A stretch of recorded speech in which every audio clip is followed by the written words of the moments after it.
আজকে আমি বানাবো ভেটকি মাছের আলু দিয়ে পাতলা ঝোল। এই জন্য ভেটকি মাছগুলো খুব ভালো করে পরিষ্কার করে নিয়ে হলুদ, লঙ্কার গুঁড়ো, নুন ও সামান্য একটু কাঁচা সর্ষের তেল খুব ভালো করে মাখিয়ে নেব।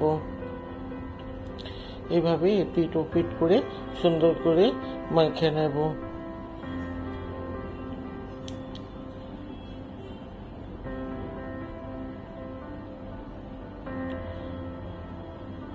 নিয়ে কড়াইতে সর্ষের তেল দিয়ে তেলটা গরম হওয়া পর্যন্ত অপেক্ষা করতে হবে। এবার একটু নুন দিয়ে দেব।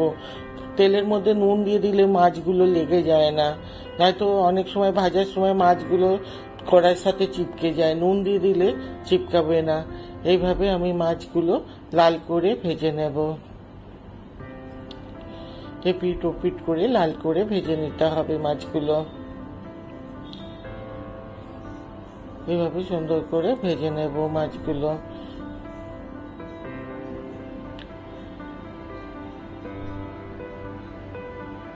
এই ভেটকি মাছের পাতলা ঝোলই ভালো লাগে। এইভাবে আপনি আলু ফুলকপি দিয়েও করা যায়।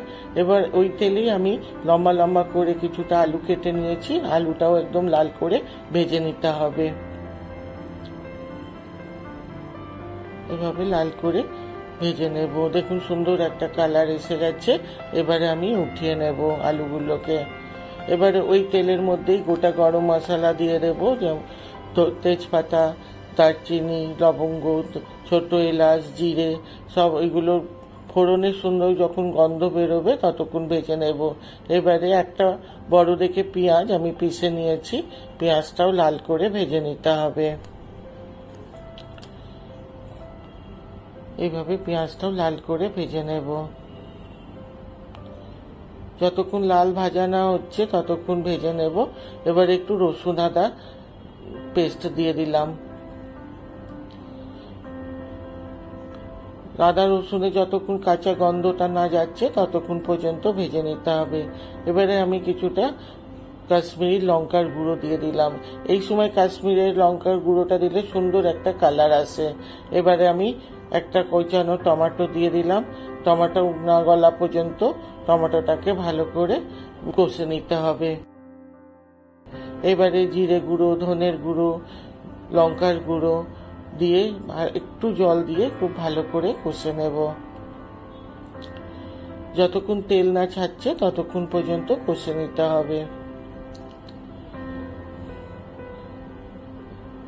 এইভাবে নাড়িয়ে চাড়িয়ে আমি সুন্দর করে কষে নেব। এবারে আন্দাজ মতো নুন দিয়ে দিলাম। এইভাবে নুন দিয়েও ভালো করে মিলিয়ে নেব। এবার একটু ঢেকে দেব। ঢেকে দিলে কি তেলটা তাড়াতাড়ি ছেড়ে দেয়। এইভাবে দেখুন তেলটা ছেড়ে দিয়েছে। এবারে আমি আলু যে ভেজে রেখেছিলাম সেই আলুগুলো দিয়ে দেব। আলুটাও খুব মশলার সাথে ভালো করে কষে নেব।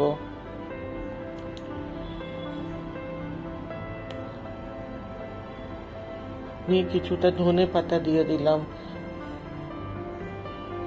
ধনে পাতাটাও দিয়ে খুব ভালো করে মিলিয়ে নেব। এইভাবে সুন্দর করে মিলিয়ে নেব। এবারে জল দিয়ে দেব। যে যেমন ঝোল খাবেন সেই হিসাবেই জল দিতে হবে, কেননা আলু ভাজতে ভাজতে অনেকটাই সিদ্ধ হয়ে গেছে, সেই হিসাবেই জল দিতে হবে।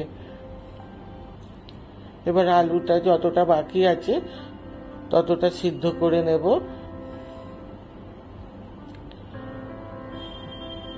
এইভাবে সিদ্ধ হতে দেব আলুটা। দেখুন আলুটা ভালো সিদ্ধ হয়ে গেছে। এবার আমি মাছগুলো দিয়ে দেব। ভেটকি মাছ দিয়ে 2-3 মিনিট ফোটালেই হয়ে যাবে। ভেটকি মাছ ভীষণ নরম মাছ। এদিক ওদিক করে একটু পাল্টে মিনিট 2 ফুটিয়ে নিলেই হয়ে যাবে। খুব একটা বেশি ফোটাতে হবে না। ভেটকি মাছ খুব নরম।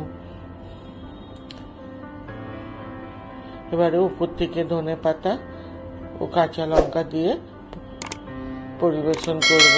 যদি রেসিপিটা ভালো লাগে শেয়ার করবেন।